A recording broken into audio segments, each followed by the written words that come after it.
Magandang araw sa inyong lahat. Heto na ang latest weather update para sa iba't ibang bahagi ng bansa. Patuloy pa din nating minomonitor ang sistema na nabubuo sa malayong silangan ng bansa, mas tumaas ang chance ng development nito at inaasahang lalapit sa kalupaan sa mga susunod na araw. Kung gusto mo naman lagi kang informed sa lagay ng panahon, huwag kalimutang mag-subscribe dito sa channel. Sa kasalukuyan, ang Southwest Monsoon ang pangunahing weather system na nakaapekto sa extreme northern Luzon. Ibig sabihin sa pinakahilagang bahagi ng bansa, lalo na sa Ilocos Norte, Ilocos Sur, Abra, Batanes at Babuyan Islands. May posibilidad ng pabago-bagong lagay ng panahon dahil sa pagpasok ng hanging may dalang moisture mula sa timog kanluran. Sa ganitong setup, hindi man pare-pareho ang bagsak ng ulan sa buong maghapon, may sapat na dahilan para maging alerto dahil ang mga thunderstorm na mabubuo ay pwedeng magdala ng biglaang malalakas na buhos sa ilang lugar. Para sa Ilocos Norte, Ilocos Sur, Abra, Batanes at Babuyan Islands, ang forecast weather condition ay partly cloudy to cloudy skies with isolated rain showers or thunderstorms dulot ng southwest monsoon, meaning hindi ito nangangahulugang tuloy-tuloy ang malakas na ulan sa buong araw, pero may malinaw na posibilidad ng mga panakanakang thunderstorm na pwedeng maging mas mabigat sa ilang oras. Kapag severe ang thunderstorm, pwedeng magkaroon ng flash floods sa mga mabababang komunidad at landslides naman sa mga lugar na may matatarik na bahagi ng lupa o sa mga kalsadang nasa gilid ng bundok. Kaya sa mga lugar na ito, mas mabuting huwag maliitin ang mga biglaang buhos, lalo na kung ang paligid ay mabilis dumidilim at bumibigat ang ihip ng hangin bago pa man sumunod ang ulan. Sa Ilocos Norte at Ilocos Sur, mahalagang tandaan na kahit isolated lamang ang forecast sa unang tingin, ang epekto nito ay pwedeng maging seryoso sa mga lugar na mababa ang lokasyon, sa mga komunidad na malapit sa mga daluyang tubig at sa mga bahaging may history ng localized flooding. Sa Abra naman, dahil mas maraming lugar na malapit sa kabundukan at matataas na terrain, mas mataas ang pangangailangan ng dagdag na pag-iingat kapag ang pag-ulan ay tumagal o bumalik ng paulit-ulit sa loob ng araw. Sa Batanes at Babuyan Islands, ang mga thunderstorm ay pwede ring samahan ng pabago-bagong ihip ng hangin at mas hindi kanais-nais na kondisyon sa paligid, kaya mahalagang nakaantabay ang mga residente, lalo na ang mga may biyahe sa dagat o mga gawaing nasa labas. Para naman sa Metro Manila at sa rest of the country, ang forecast weather condition ay partly cloudy to cloudy skies with isolated rain showers or thunderstorms dulot ng localized thunderstorms. Sa madaling salita, ang mga pag-ulan sa malaking bahagi ng bansa ay hindi direktang sanhi ng isang malawak na bagyo sa mismong araw na ito,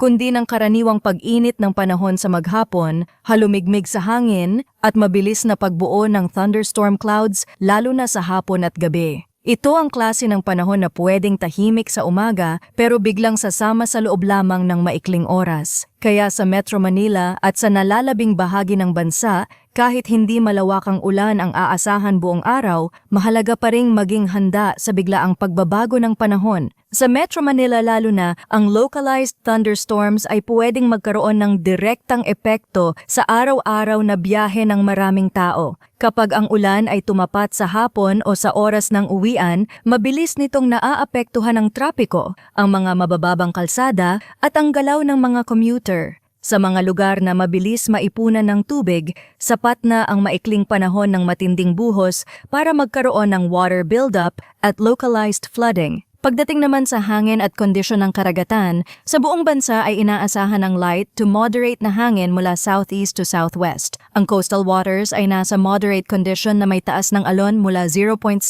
hanggang 2.1 meters. Ibig sabihin, sa pangkalahatan ay hindi pa ito ang pinakamatinding kondisyon ng dagat sa buong kapuluan, pero hindi rin ito dapat baliwalain. Lalo na sa mga maliliit na bangka at sa mga mangingisda, mahalagang tandaan na kapag may kasabay na thunderstorm sa dagat o malapit sa baybayin, pwedeng pansamantalang lumaki ang alon at lumakas ang hangin kumpara sa pangkalahatang forecast. Kaya sa mga baybaying komunidad at sa mga may planong bumiyahe sa dagat, mabuting obserbahan hindi lang ang pangkalahatang ulat kundi pati ang aktual na lagay ng alon, hangin at ulap sa mismong lugar. Pagdating sa temperature at relative humidity para sa 24-hour period, ang minimum temperature ay nasa 24.8 degrees Celsius bandang 5 o'clock ng umaga.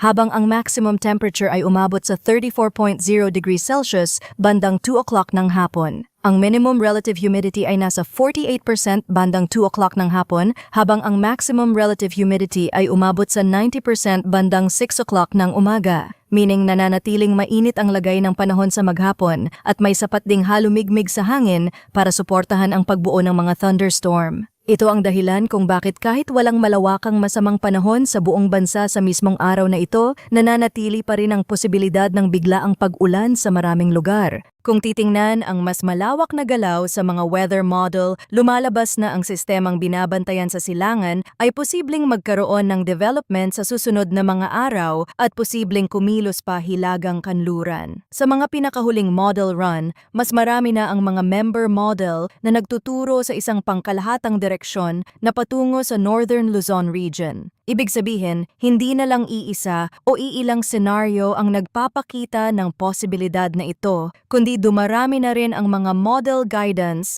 na unti-unting nagkakasundo sa ganitong direksyon. Mahalaga ang trend na iyan dahil habang mas dumarami ang models na may pagkakapareho sa galaw, mas tumitibay ang senyales na may sistemang kailangang pagtuunan ng pansin sa silangan ng bansa. Isa pang mahalagang detalye ay ang bahagyang pagbabago ng track kumpara sa mga naunang projection. Sa kasalukuyang tingin, mas mababa na ang posibleng ruta kaysa sa ilang mas naunang forecast track. Ibig sabihin, bahagyang lumihis pababa ang projected path nito. Pero napakahalagang tandaan na hindi pa final ang track nito. Sa ganitong kaagang yugto ng forecast, maraming salik ang pwedeng makaapekto sa magiging direksyon, kabilang ang steering flow, ang lakas at lawak ng subtropical ridge, ang kondisyon ng karagatan, at ang interaction nito sa iba pang posibleng disturbance sa rehiyon. Kaya kahit may mas malinaw ng trend na maaaring tumungo ito sa may Northern Luzon region, hindi pa ito dapat ituring na tiyak at pinal na daan ng magiging sistema. Sa kasalukuyang projection, posibleng tumawid ito sa kalupaan by July 24 kung magtutuloy-tuloy ang development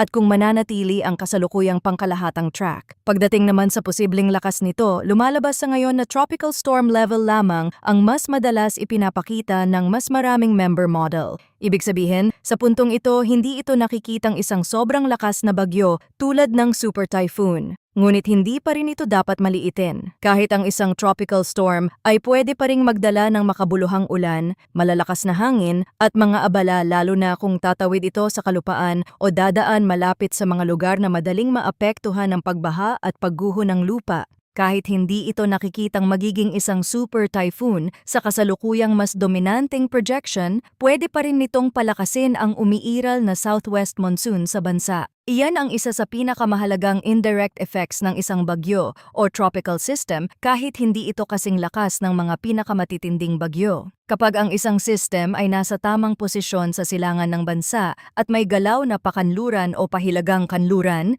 kaya nitong dagdagan ang moisture at palakasin ang southwest monsoon. Kapag nangyari iyon, hindi lang ang mismong lugar na posibleng daanan ng sentro ang dapat bantayan, kundi pati ang mas malawak na bahagi ng bansa na maaaring makaranas ng pag-ulan dahil sa pinalakas na monsoon flow.